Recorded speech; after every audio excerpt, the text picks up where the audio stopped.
আপনার কাছে কি তথ্য আছে এই শপথ অনুষ্ঠান ঘিরে? এবং আরো একটি বিষয় আপনি একটু যুক্ত করবেন, আজকে তো সংবিধান সংস্কার পরিষদেরও একটি শপথ আয়োজনের কথা রয়েছে, এই ব্যাপারেও একটু আমাদের বিস্তারিত যদি তুলে ধরেন। ত্রয়োদশ জাতীয় সংসদের ফলাফল হয়েছে বিএনপি 212টি আসন পেয়েছেন বিএনপি ও মিত্রদল, এবং জামায়াত আপনার পেয়েছেন হলো 77টি তাদের মিত্রদল সহ। তো সব কিছু মিলিয়ে আজকে শপথ ঐতিহাসিক শপথ বলা যায়, কেননা জুলাই গণঅভ্যুত্থানের প্রেক্ষাপটে আজকে এই নির্বাচন এবং আজকে নতুন একটি সরকার গঠন হতে যাচ্ছে।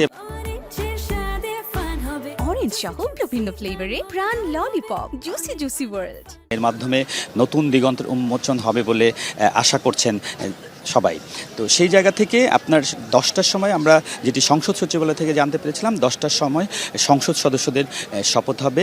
সেটি হলো বিএনপি নেতৃত্বাধীন যে জোট, সে তার 212 জন সংসদ সদস্য তারা শপথ নেবেন।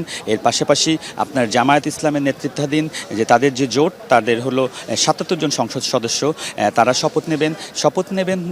একজন ইসলামী আন্দোলনের সদস্য আছে, নির্বাচিত হয়েছেন তিনি, তার শপথ নেবেন, এবং 7 জন স্বতন্ত্র সদস্য রয়েছে, তারা শপথ নেবেন। তো এই শপথের যেটি সংবিধান অনুযায়ী যে নিয়মকানুনটি রয়েছে, সেটি হলো যে একটি ফর্ম রয়েছে, সেই ফর্মে লেখা আছে শপথ কিভাবে শপথ অনুষ্ঠানটি হবে, এবং সেই ফর্মেই তারা কি পড়বেন সেটি হলো মানে জনগণ এবং সংবিধানের প্রতি দায়বদ্ধ থেকে তারা যে ভবিষ্যৎ দায়িত্ব পালন করবেন শপথে সেই বিষয়গুলো আছে।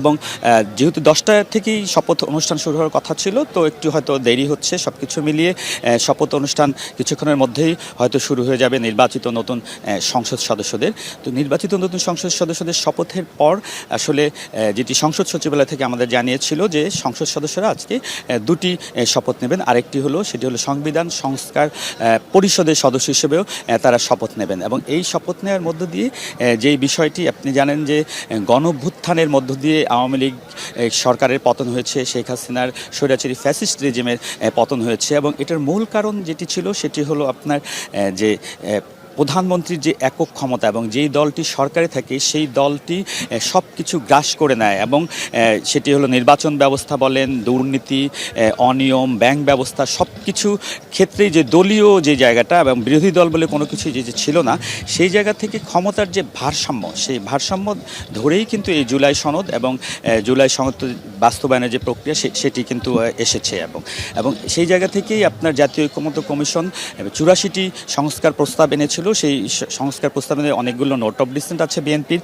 সেই জায়গা থেকে সংবিধান সংস্কার সংক্রান্ত 32টি যে প্রস্তাব তাদের, সেই 32টি প্রস্তাব কিন্তু গণভোট হয়েছে, এবং গণভোটে যে 7 কোটির উপরে যে বেশি ভোট পড়েছে, এর মধ্যে গণভোটের পক্ষে ভোট পড়েছে 4 কোটি 80 লাখের মতো, এবং নায়ের পক্ষে যেটি মানে জুলাই ভোট হয়েছে আপনার 2 কোটি 25 লাখ হলো ভোট দিয়েছেন হলো নায়ের পক্ষে।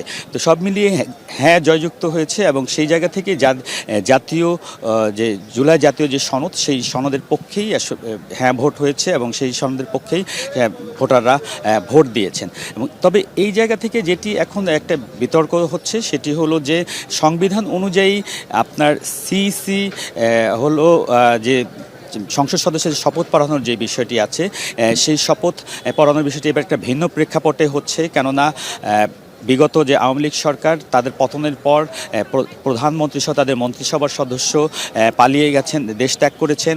পাশাপাশি স্পিকার যিনি ছিলেন তিনি এখন গোপন অনুপস্থিত আছেন, তিনি কোন জায়গায় আছেন সেটি জানেন না, এবং যে ডেপুটি স্পিকার যিনি ছিলেন তিনি কারাগারে আছেন। তো তাদের অনুপস্থিতিতে এই যে 3 দিন পর যে আজকে শপথ হচ্ছে, এটা তাদের অনুপস্থিতি না, তো আর হয়তো গতকাল বা তার আগের দিনই হয়তো শপথ হয়ে যেত সংসদ সদস্যদের।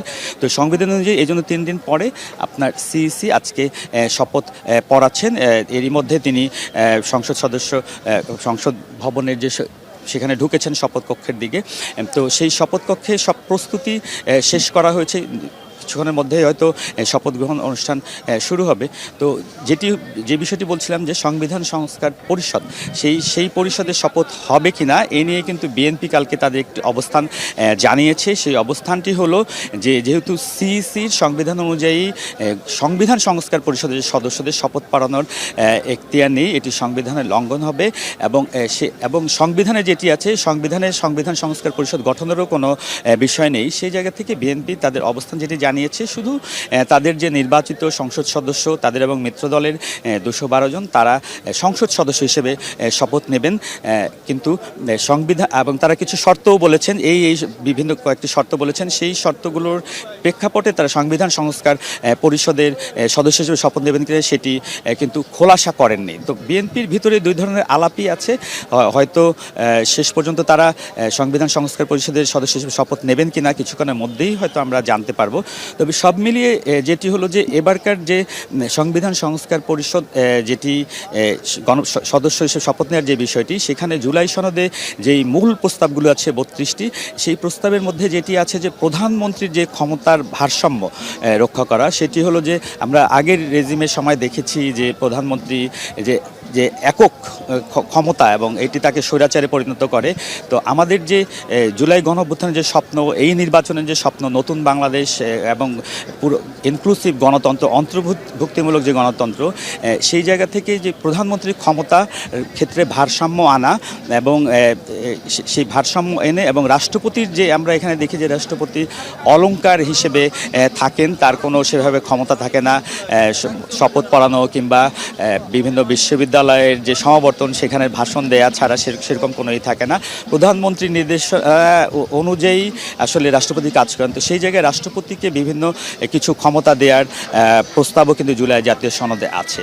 সব মিলিয়ে এবং এর পাশাপাশি জুলাই জাতীয় সনদের যে প্রস্তাব, সেই প্রস্তাবে আপনার সংবিধিবদ্ধ এবং সংবিধানের যেসব প্রতিষ্ঠান আছে, সাংবিধানিক যেসব প্রতিষ্ঠান আছে, বিশেষ করে যদি নির্বাচন কমিশনের আমরা কথা বলি, সেই নির্বাচন কমিশনে আমরা দেখি যে যেই দল সরকারে থাকে সেই দল তাদের পছন্দ অনুযায়ী নির্বাচনে ম্যানিপুলেট করার জন্য তাদের পছন্দ অনুযায়ী প্রধান নির্বাচন কমিশনের সাথে কমিশনারদের নিয়োগ দেন। তো সেটি যাতে আর না ঘটে। আবার আমরা যেটা দেখি দুর্নীতি দমন কমিশনের ক্ষেত্রে, সেখানে তাদের পছন্দ অনুযায়ী সেখানে প্রধান চেয়ারম্যান, দুর্নীতি দমন কমিশন চেয়ারম্যান এবং যে কমিশনার তারা নিয়োগ দেন, যাতে সরকারি দলের যারা দুর্নীতি করে, ক্ষমতার অপব্যবহার করে, তাদের যাতে না ধরা হয় এবং বিরোধী মতকে দমনের জন্য দুদক ব্যবহৃত হয়। এর পাশাপাশি সরকারি কর্ম কমিশন যেটি পিএসসি, সেখানে আপনার যে নিয়োগ হয়, যেটি আপনার কোটার বিরুদ্ধে আন্দোলন শুরুর মধ্য দিয়েই কিন্তু এই সরকারের পতন হয়েছে। তো সেইখানেও দেখা যায় যে সরকারি দলে যারা থাকে তাদের ছাত্র সংগঠনে বা দলে তাদের মতাদর্শের লোকদের আপনার চাকরি দেওয়ার ক্ষেত্রে আপনার সেখানে প্রভাবিত করা হয়, ফলে মেধাবীরা বঞ্চিত হয়। সেই সরকারি কর্ম কমিশনের চেয়ারম্যান এবং সদস্যদের নিয়োগের বিষয়টিও এখানে আছে। তো এখানে জুলাই জাতীয় সনদে এইসব সাংবিধানিক এবং সংবিধিবদ্ধ যেসব প্রতিষ্ঠান আছে, সেসব প্রতিষ্ঠানের নিয়োগ যাতে দলীয় কোনো ভিত্তিতে না হয়, যাতে সব ইনক্লুসিভ হয় সেই নিয়োগগুলো, এবং সেখানে মানে সরকারি দলের সদস্য, বিরোধী দলের সদস্য, বিশিষ্টজনরা যাতে থাকেন, এভাবেই কিন্তু এই সব সংবিধিবদ্ধ প্রতিষ্ঠানে। তো এইসব বিষয়ে আছে। এর পাশাপাশি আরেকটি গুরুত্বপূর্ণ যেটি বিষয় যেটি নিয়ে ডিবেট আছে, প্রধান বিরোধী দল যে হতে যাচ্ছে জামায়াত ইসলামী নেতৃত্বাধীন যে জোট, তাদের সাথে সরকার গঠন করতে যাচ্ছে বিএনপি নেতৃত্বাধীন মিত্র জোট।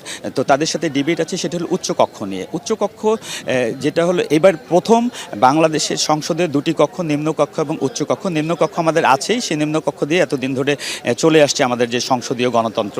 তো এবার প্রথম জুলাই জাতীয় সনদে যুক্ত করা হয়েছে আপনার উচ্চকক্ষ। এই উচ্চকক্ষে যে মনোনয়ন 100 সদস্যের, সেই মনোনয়নটা কিসের ভিত্তিতে হবে এটি নিয়ে কিন্তু দুই প্রধান জোটের মধ্যে কিন্তু ডিবেট আছে। বিএনপি বলে আসছে, শুরু থেকেই তারা বলে এসেছে যে তারা উচ্চকক্ষের পক্ষে, কিন্তু উচ্চকক্ষে মানে সদস্য মনোনয়নের ক্ষেত্রে তারা চান যে নির্বাচনে যারা জয়ী সংসদ সদস্য যারা মনোনীত হয়েছেন, যেমন বিএনপি 212 পেয়েছেন, এটার ভিত্তিতেই উচ্চকক্ষের সদস্য মনোনয়ন করা হবে।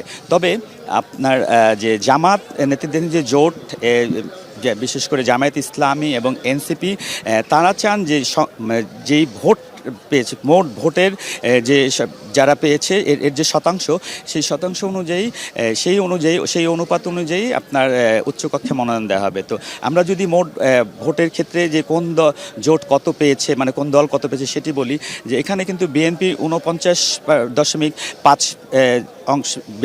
শতাংশের বেশি পেয়েছে তারা ভোট, এবং জামাতের যে প্রস্তাব বা জুলাই যে জাতীয় ঐক্যমত্য কমিশনের যে প্রস্তাব, সেখানে কিন্তু আপনার এই যে ভোটের ভিত্তিতেই, মোট ভোট প্রাপ্তির ভিত্তিতে সদস্য মনোনয়নের কথা বলা হয়েছে। সেক্ষেত্রে বিএনপি আপনার 49 জন প্লাস 50 জন পেতে পারে এবং জামায়াত ইসলামী এখানে পেয়েছে এই যে মোট ভোট যেটি পেয়েছে সেটা হলো 31.9%। তো সেখানেও তাদের 32 জনের মতো সদস্য হতে পারে এবং এনসিপির যে সদস্য সেক্ষেত্রে তারা হলো 3.8% ভোট পেয়েছে। তো তারা এরকম 3-4 জন পেতে পারে। কিন্তু বিএনপি কিন্তু এই যে মোট ভোটের প্রেক্ষিতে ভোটের অনুপাতে যে উচ্চকক্ষের সংসদ সদস্য মনোনয়ন সেটি বিএনপি এটার বিপক্ষে এবং তারা চায় যে আপনার যে সংসদ সদস্যর অনুপাত অনুযায়ী সেই উচ্চকক্ষের সদস্য দেওয়া হবে। তো সব কিছু মিলিয়ে আসলে এখানে ডিবেটটা আছে।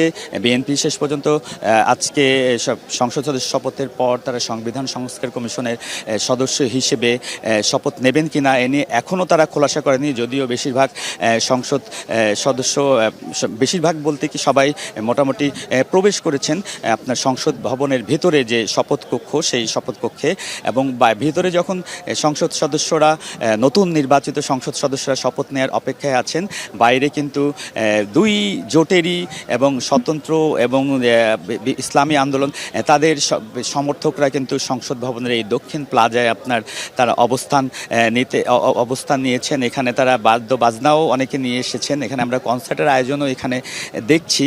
আর এর আগে সংসদ সদস্যরা যারা নবনির্বাচিত শপথ নেওয়ার আগে তারা প্রবেশ করেছেন তখন বিভিন্ন দলের সংসদ সদস্য তারা বলেছেন যে এবার ভিন্ন প্রেক্ষাপট, জুলাই গণঅভ্যুত্থানের প্রেক্ষাপটে যে নতুন বাংলাদেশ নির্মাণের স্বপ্ন, গণতন্ত্রকে নতুন দিক নির্দেশনা দেয়া বা অন্তর্ভুক্তিমূলক যে গণতন্ত্র, মানে সব মত পথ ধর্ম বর্ণের মানুষের অধিকার যাতে কায়েম হয় সেই স্বপ্ন, সেই বিষয়গুলো তারা বলেছেন যে তারা সংসদ সদস্য হিসেবে দায়িত্ব পালন করার ক্ষেত্রে তারা এই সব বিষয়ে দেখবেন।